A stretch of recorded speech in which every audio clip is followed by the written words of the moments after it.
नमस्कार मंडळी. आज आपण बनवणार आहोत बटाटा कांदा भजी. कांदा भजी तर तुम्ही रोजच खात असाल किंवा बनवतही असाल, पण आपण एक वेगळी भजी बनवणार आहोत. बटाटा कांदा भजी, क्रिस्पी क्रंची बटाटा कांदा भजी. मी तुम्हाला साहित्य दाखवते. या हे मी 5 कांदे घेतले आहेत. कांदे बऱ्यापैकी मध्यम आकाराचे आहेत. या 7 ते 8 मिरच्या घेतल्या आहेत मी, हिरव्या मिरच्या. हे मी तांदळाचं पीठ घेतलं आहे. हे मी 3 ते 4 चमचे घेतलं आहे, पण आपल्याला कन्सिस्टन्सीप्रमाणे जसं लागेल तसं मी वापरणार आहे. हे 7 ते 8 चमचे ह्याचं पीठ घेतलं आहे, चण्याचं पीठ घेतलं आहे. ही कोथिंबीर घेतली आहे मी. ही बऱ्यापैकी चांगली कोथिंबीर अशी घेतली आहे मी, थोडी छान होईल त्याच्यात. आणि ही ओवा घेतला आहे. मीठ मी प्रमाणाप्रमाणे घालणार आहे. चला तर बनवूया. चला आपण ही आता कांदे चिरून घेऊया. थोडेसे पातळ कांदा चिरायला हवा हा.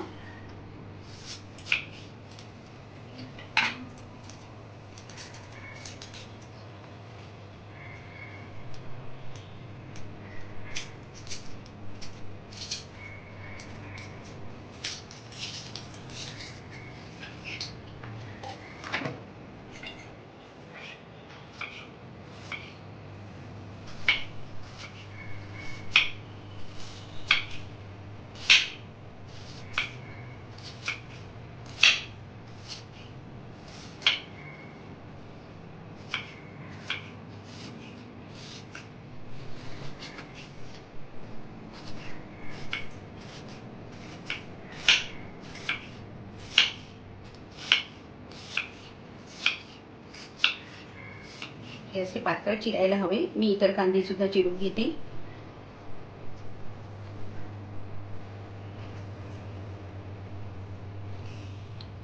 हा कांदा मी असा पातळ चिरून घेतलाय. हा बघा, एकदम पातळ आहे हा.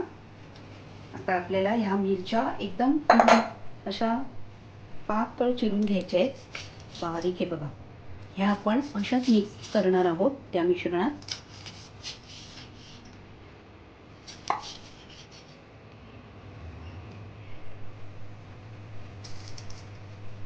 मी मिरच्या पातळ चिरून घेतलेल्या आहेत कांद्यामध्ये. आता हे बटाटे मी तासून घेतलेले आहेत 2. आता हे आपल्याला यात असे किसून घालायचे, जेणेकरून ते सुद्धा पातळ आणि भजी बनताना क्रिस्पी होईल. मी दाखवते तुम्हाला. हे बघा, हे कशी झाले आहेत पातळ. असे बटाटे किसून घ्यायचे. बटाटे असे किसून घेतलेले आहेत बघा. हे मिरची आहे ह्यात आणि बटाटे असे किसलेले आहेत. आता हे मी सगळं मिश्रण मिक्स करणार. यात मी मीठ घालते अंदाजाप्रमाणे. मला यात 2 चमच्याच्या आसपास मीठ लागेल.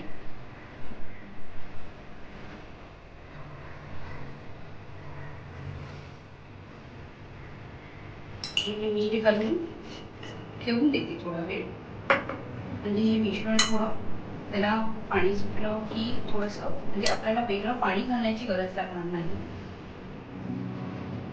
मी यात हळद पण घालते आहे. आपल्याला हळदच घालायची आहे. मी मसाला वापरणार नाही, मिरच्या घातल्या आहे.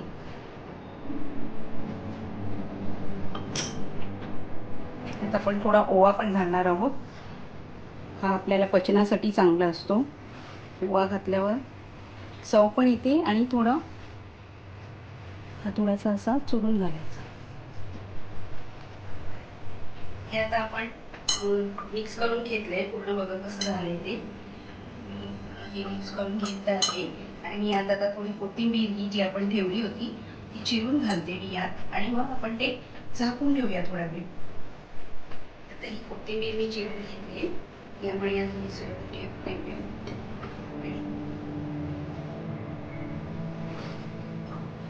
छान मिक्स झाले बघा सगळं मिश्रण. ही सुंदर दिसते आणि सुगंधही सुटेल आहे. वा सुद्धा आहे त्याचा सुगंध येतो आहे आणि या मिश्रणाचा एकदम छान सुगंध येतोय. बघा कसं झाले मिश्रण. आता हे आपण कढई ठेवली आहे मी, ही तापत ठेवूया. तेल टाकणार आहे. कढई जरा मध्यम आचेवर तापायला पाहिजे. जास्ती फास्ट गॅसवर तापायची नाही, नाही तर मग ते जळणार. ते कढई तापली की मी तेल घालते त्यात. हे मिश्रण आपलं मिक्स झालेलं आहे. आता आपण यात पीठ घालणार आहोत. मिश्रण मिक्स झालेलं आहे. आता ह्याच्यात हे तांदळाचं पीठ घालते आहे.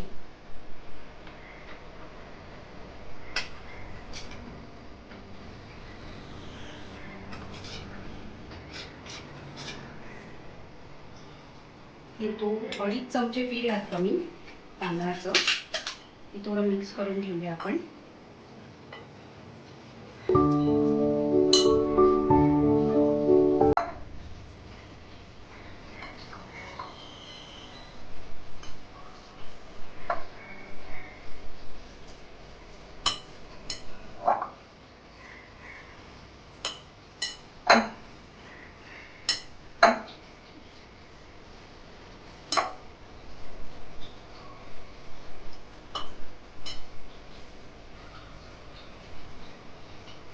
आणि यात आपण आता हे चण्याचं पीठ घालून घेऊया.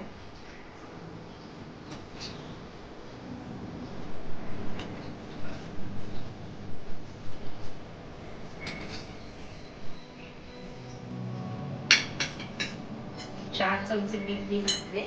बघू आपण याची कन्सिस्टन्सी. मला वाटलं तर मी त्याला पाणी देण्याची गरज लागणार नाही. हे तेल आपलं बऱ्यापैकी तापलं आहे.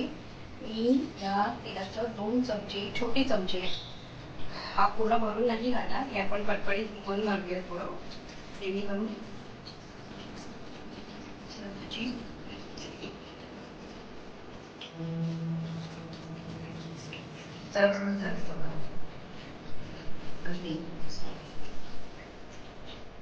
हे तेल तापलेलं आहे. आपण त्याच्यात घालून घेऊया.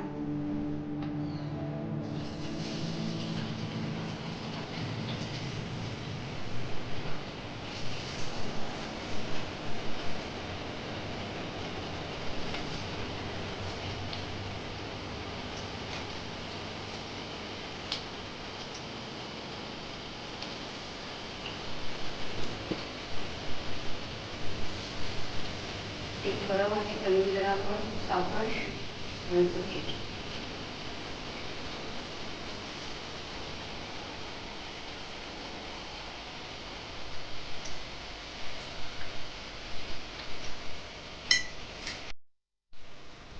ही भाजी तळून झालेली आहे बघा कशी. आता आपण ही थोडी काढून घेऊया.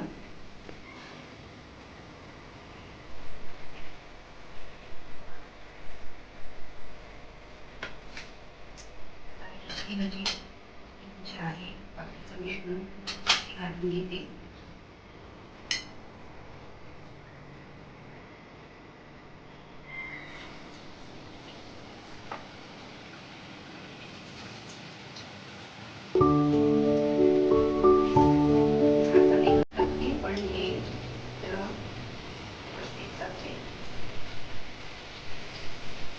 गॅस मी मध्यम आचेवरच ठेवलेला आहे. म्हणजे ते आतून सुद्धा शिजलं जाईल. गॅस जर फास्ट केला तर ते आत शिजणार नाही, फक्त वरतीच भाजलं जाईल. गॅस जरा मध्यम आचेवर ठेवला आहे. बघा यात आपण बटाटा घातलाय, पण कांदा भाजी सारखी दिसते, पण त्याची चव आणि त्याचा वेगळेपणा हा आपल्याला जाणवतोय. ही बघा आपली बटाटा कांदा भाजी तयार आहे. क्रिस्पी सुद्धा झाली आहे, छान दिसते आहे. कांदा भाजी सारखीच दिसते आहे, पण ही बटाटा कांदा भाजी झाली आहे. मी तुम्हाला दाखवते.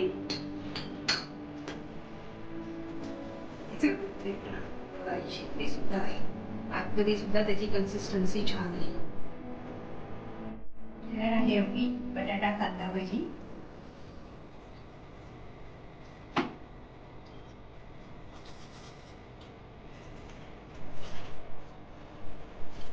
छान झालेली आहे, चव तर अप्रतिम झालेली आहे. तुम्ही सुद्धा करून बघा. तुम्हाला माझी जर ही रेसिपी आवडली असेल तर लाईक करा, शेअर करा, सबस्क्राईब करा. सबस्क्राईब याच्यासाठी करा की तुम्हाला माझं पुढचं नोटिफिकेशन सुद्धा येत राहील आणि अशाच नवनवीन डिशेससाठी माझ्या चॅनेलला सबस्क्राईब करा. धन्यवाद मंडळी.